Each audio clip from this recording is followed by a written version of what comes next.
Movie के start में हमें एक औरत दिखाई जाती है। वो औरत एक रानी थी जो गहरी सर्दी में एक खिलता गुलाब देखती है और जब वो उसे छूने लगती है तो गुलाब का कांटा उसकी उंगली पर चुभ जाता है और उसके खून की 3 बूंदें ज़मीन पर जा गिरी। वो औरत माँ बनने वाली थी। वो उस गुलाब को देखकर सोचती है कि काश उसका बच्चा भी ऐसा ही खूबसूरत हो, बर्फ़ की तरह सफ़ेद और गुलाब की तरह गुलाबी होंठों वाला। कुछ समय बाद रानी एक बेटी को जन्म देती है और उसका नाम स्नो वाइट रखा गया। पूरे राज्य में लोग उस पर जान छिड़कते थे, उसकी खूबसूरती और नादृढ़ता पर। कुछ ही अरसे में स्नो वाइट की माँ इस दुनिया से चली जाती है। राजा रानी के गुजर जाने पर बहुत दुखी था। इसी मौके का फ़ायदा उठाते एक दूसरी सेना ने राजा की सेना पर हमला कर दिया, लेकिन राजा की सेना ने उन्हें जंग के मैदान में हरा डाला और वो भाग निकले। उनके पास एक कैदी था। जब राजा ने उसे देखा तो वो एक खूबसूरत औरत थी। बादशाह उसकी खूबसूरती देखकर रह ना पाया और उससे शादी कर ली।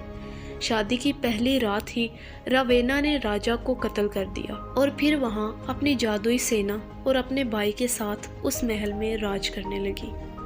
स्नो वाइट ने अपने बाप की लाश देख ली और वो वहाँ से अपने दोस्त विलियम के साथ वहाँ से भागना चाहती थी, लेकिन वो वहाँ से भाग ना पाई और उसे उसी महल में हमेशा हमेशा के लिए कैद कर दिया गया। रावेना के पास एक जादुई आईना था जिससे हमेशा वो एक ही सवाल करती थी कि बता आईने, यहाँ सबसे सुंदर कौन है?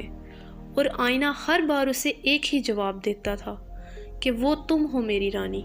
ऐसे ही सालों बीत गए और स्नो वाइट वही रवेना की बंदी बने हुए ये वक्त गुजारती रही। अब स्नो वाइट बड़ी हो चुकी थी और बेहद खूबसूरत भी।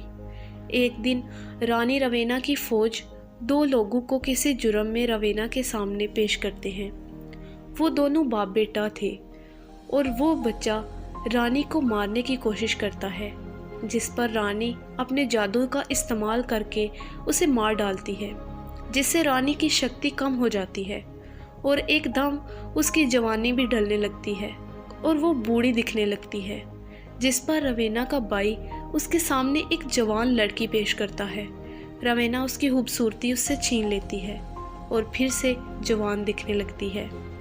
फिर रानी रवेना आईने से पूछती है कि बताओ यहाँ सबसे सुंदर कौन है? इस बार आईने का जवाब पहले से अलग था। आईना रानी को बताता है कि आज के दिन यहाँ कोई और बड़ी हो गई है जो तुमसे ज़्यादा सुंदर है। असल में आईना स्नो वाइट की बात कर रहा था और इसी वजह से रवेना की शक्ति भी कम हो रही थी। रानी स्नो वाइट को मारना चाहती थी, इसलिए वो अपने भाई फिन को स्नो वाइट को लाने भेज देती है। रानी स्नो वाइट का दिल निकालना चाहती थी।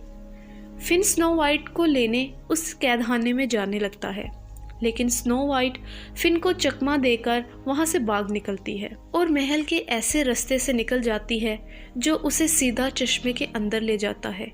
रानी वहाँ से चश्मे में कूद जाती है। वहाँ उसे सफ़ेद रंग का घोड़ा मिलता है जिस पर बैठकर वो सेना से बच निकलती है और अंधेरे जंगल में चली जाती है, जो कि काफ़ी खतरनाक था। वो उस जंगल के बीचों बीच बेहोश होकर गिर जाती है। रानी रवेना स्नो वाइट के चले जाने से आग बगोला हो गई थी और अपने भाई फिन पर हाथ भी उठाने लगी थी। फिर वो फिन से किसी ऐसे आदमी को ढूंढने को कहती है जो उस अंधेरे जंगल में जाकर स्नो वाइट को ढूंढ सके। फिन एक शराबी को उठाकर ले आता है जो अंधेरे जंगल में पहले ही जा चुका था। रानी उस हंट्समैन को अपनी बीवी से दोबारा मिलने की लालच देती है जो कि मर चुकी थी। रानी हंट्समैन से वादा करती है कि अगर वो उस भागी हुई लड़की को वापस लेकर आएगा तो वो उसकी बीवी उसे वापस लाकर देगी।